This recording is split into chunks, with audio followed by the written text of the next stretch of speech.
Politikalar Müdürlüğü'ne verilen dilekçe çocuklarımın iadesi için.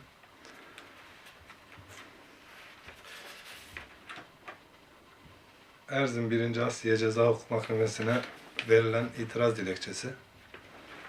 4 yol 3. Asliye Hukuk Ceza Mahkemesi'ne verilen itiraz dilekçesi.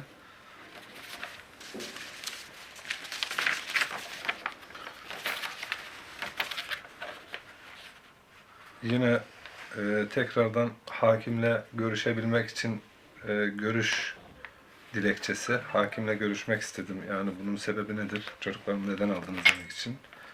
4 Yol Sosyal Hizmetler Müdürlüğü'nün dava ettiği ve bütün çocuklarımın elinden alındığı tutanak.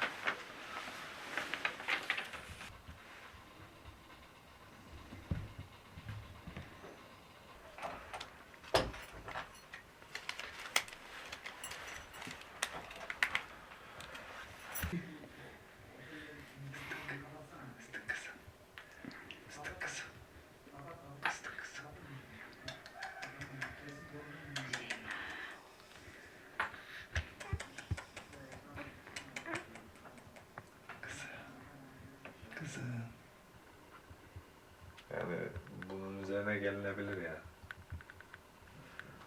Artık Rabbim nasıl imtihan edecek bilmiyorsun. İnşallah Rabbim bizi hayırlı yolda imtihan eder. Bundan takriben 3-4 yıl önce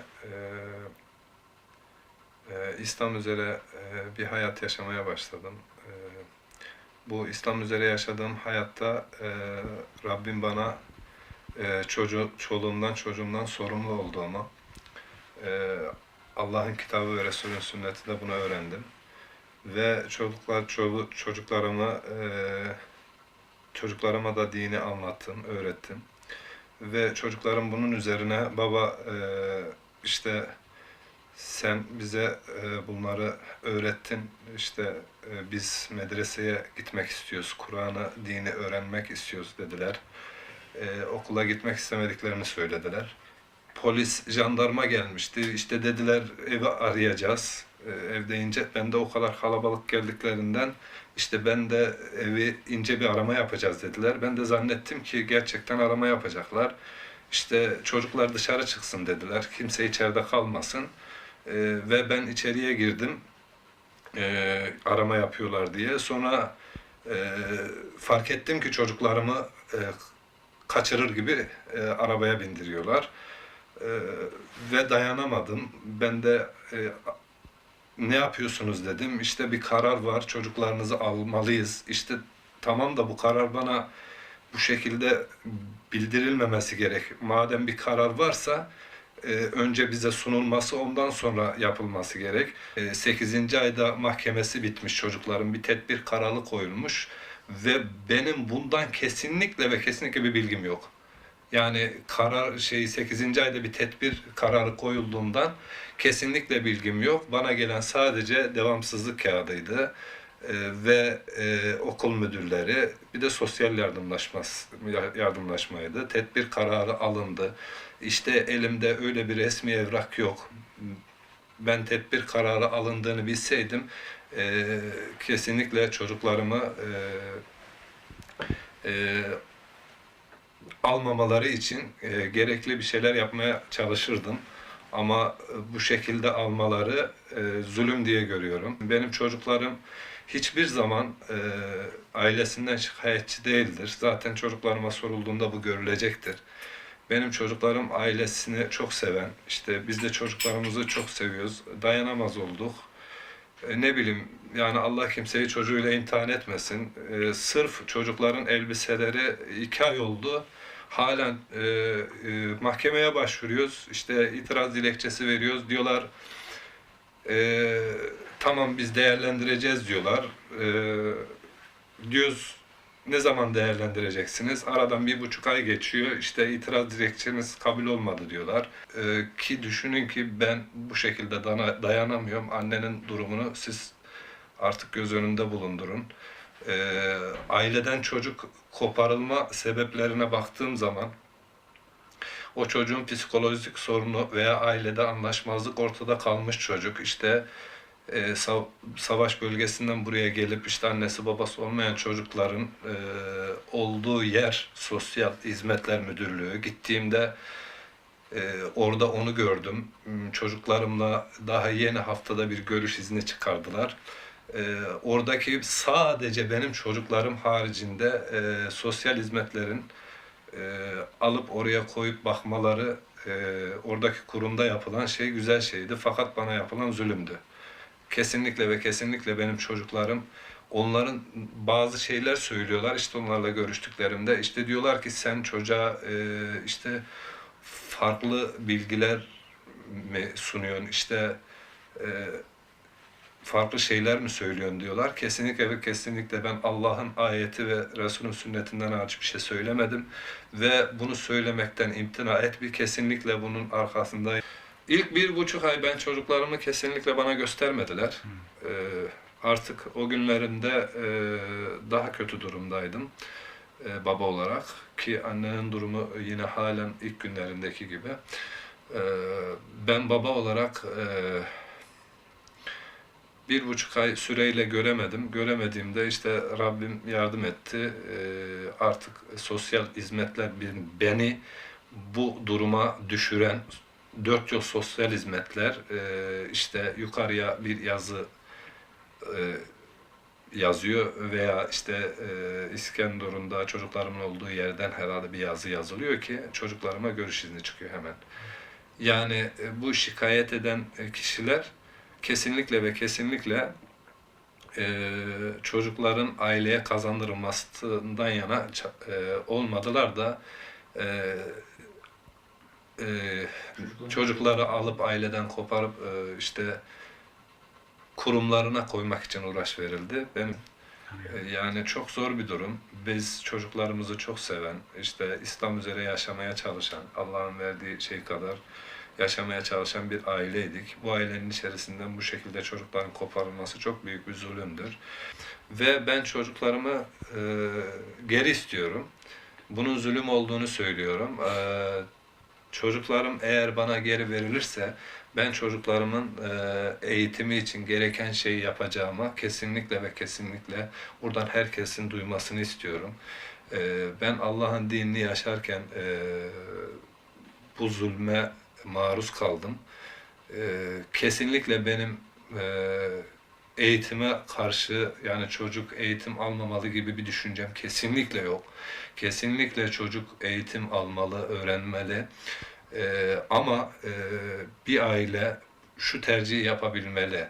Yani illaki okullarda olmasa bile çocuk gitmek istemiyor zaten. Bir özel hoca tutulup veya işte bir medreseye gönderilip işte veya ne bileyim bir e, şekilde çocuğa eğitim verilmeli. Bu haklar olabilmeli. Zaten eğer çocuklarım bana geri ulaşırsa hani bir şekilde eğitimlerini almaları için elimden geleni yapacağım.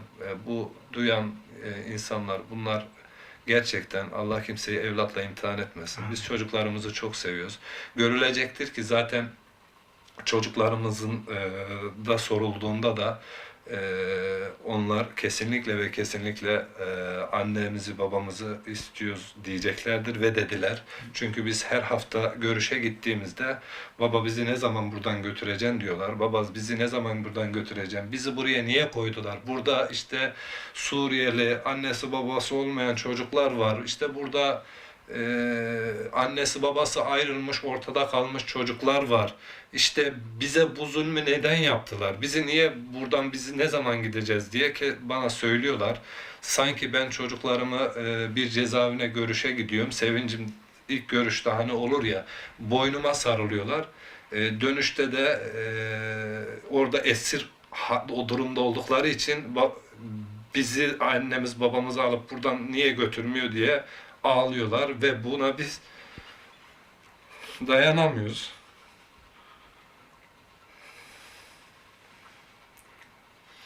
Allah'ım çocuklarımı bana kavuştursun. Rabbim hiçbir Müslümana böyle bir çocukla imtihan, böyle çocuğunu seven bir ailenin çocuklarını ailesinden koparmasın. Çocukların psikolojisi bozuldu. Nasıl bozuldu? Çocuğumu ben büyüttüm. O yüzden kesinlikle ve kesinlikle ben çocuğumu bilirim. Gittiğim görüşlerde görüyorum ki çocuğum e, çok etkilenmiş. Hele o iki tane küçük çocuğum, onların evdeki durumlarıyla şu anda oradaki durumları bir değil. Allah için bana çocuklarımı geri verin. Nereye başvurursam başvurayım işte kayla alınmıyorum. Ben bir babayım, gayret göstermek zorundayım. Yani bu şekilde tamam siz benim çocuğumu alın, siz yetiştirin, siz büyütün, ben burada oturayım, çocuklarımın hasretiyle yanayım diye böyle bir şey yoktur. Bu hiçbir kitapta yazmaz. Yani kesinlikle yani ailesinden koparılmak, çocuğun ailesinden koparılması en son çaredir. Ee, Böyle bir durumun başka bir yerde yaşanılmadığını öğrendim. Yani böyle bir olayın, böyle bir vakanın daha başka bir yerde, yani çocukları işte okula göndermedikleri için çocuklarını aileden koparılan bir vakayı yeni duydum. Ee, Çocuklarına kendi eğitim verdikten sonra yani çocuklar aileden koparılamaz. Biz şunu söyleyebilirim, ilk etapta şöyle söyleyeyim. Biz kesinlikle çok kötü duruma düştük. Yani eşimin durumu benden daha kötü. Ee, Anne yüreği. Yani o kadar çocukları besle, büyüt. Yani bu hale getir. Sonradan bu şekilde zulüm yapılsın. Biz şu anda size söyleyebilirim ki çocuklardan elbiselerini bile evin içerisinde gördüğümüzde e, oturup onu koklayarak ağlıyorduk. E, O elbiseleri bir yere kaldırmak daha iyi olacak dedik. Yoksa çok etkilendik. Kafamız yani sürekli çocuklarda olduğu için geceleri uyuyamaz olduk. Yani gece uyku uyuyamaz olduk. Gece uykularımız gitti. Ben yemek yerken boğazımıza takılıyor. Yani yiyemiyoruz. Çocukları aklımıza geliyor, gözümüzün önüne geliyor. Yemekten düştük ve yani bunun bir tarifi yok. Yani çocukların aileden koparılmasının acısının bir tarifi yok. Yanlış algılarının bulunduğu Kur'an ve sünnet mi? Bu mu yanlış algı? Çocuğumun çarşaf giymesi mi? İnandığım gibi yaşamam mı? Bu mu yanlış algı? Çocuklarımın kendinden yaşça büyük olanın yanında oturması mı yanlış algı? Kendi yaşlarında da oynanmaması diye bir şey söylediler, sordular. Bu mu yanlış algı? Kendi yaşlarıyla da oynuyor. Büyüklerin içerisinde de duruyor.